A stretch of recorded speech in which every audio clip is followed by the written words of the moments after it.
Voici l'histoire incroyable de Serge, un homme qui risque la mort à chaque seconde au gré de ses problèmes intestinaux.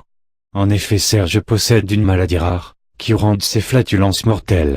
La seule parade à ce fléau connu à ce jour est de se soulager à proximité d'un flanc. Depuis combien de temps avez-vous cette maladie? Depuis ma naissance, cette maladie est héréditaire. Mon père en est d'ailleurs mort car il avait oublié d'aller faire les courses. Un flanc équivaut à combien de P? Un seul, on doit changer de flanc à chaque P. Le pire, c'est quand j'ai la gastro, je dois me dépêcher d'aligner les flancs pour des conditions optimales. Je ne vous cache pas que mon médecin m'a interdit de manger des plats comme du chili con carne ou du cassoulet. Alors je mange les flancs usagés car ils sont encore bons.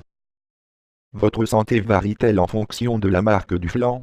Oui, j'ai pu constater que les flancs bas de gamme, de chez Lidl ou Aldi par exemple me donnaient des nausées car ils ne contentaient pas mes maux de ventre.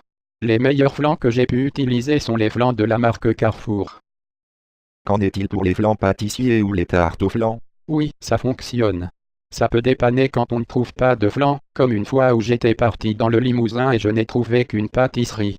Une fois, j'ai frôlé la mort en pétant inconsciemment sur une île flottante.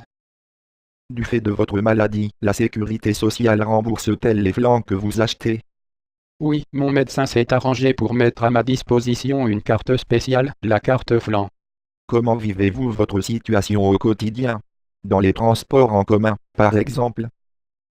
Je ne sors jamais de chez moi sans un pack de flanc.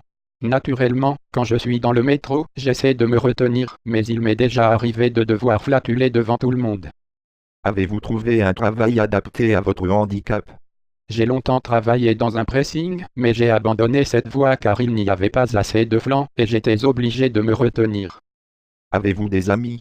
J'avais un ami qui s'appelait Barnabé, je l'avais rencontré dans une fête sur une aire d'autoroute alors que je cherchais des flancs, mais depuis il s'est suicidé.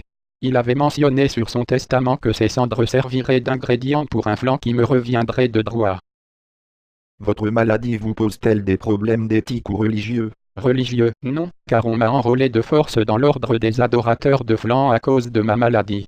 Éthique, oui, car il m'est déjà arrivé, sous l'emprise de la panique, de partir d'un magasin sans payer, ou pire, il m'est aussi arrivé de bousculer et agresser une dame âgée à la caisse de Monoprix car elle ne trouvait pas son porte-monnaie. Aimez-vous les flancs? Non,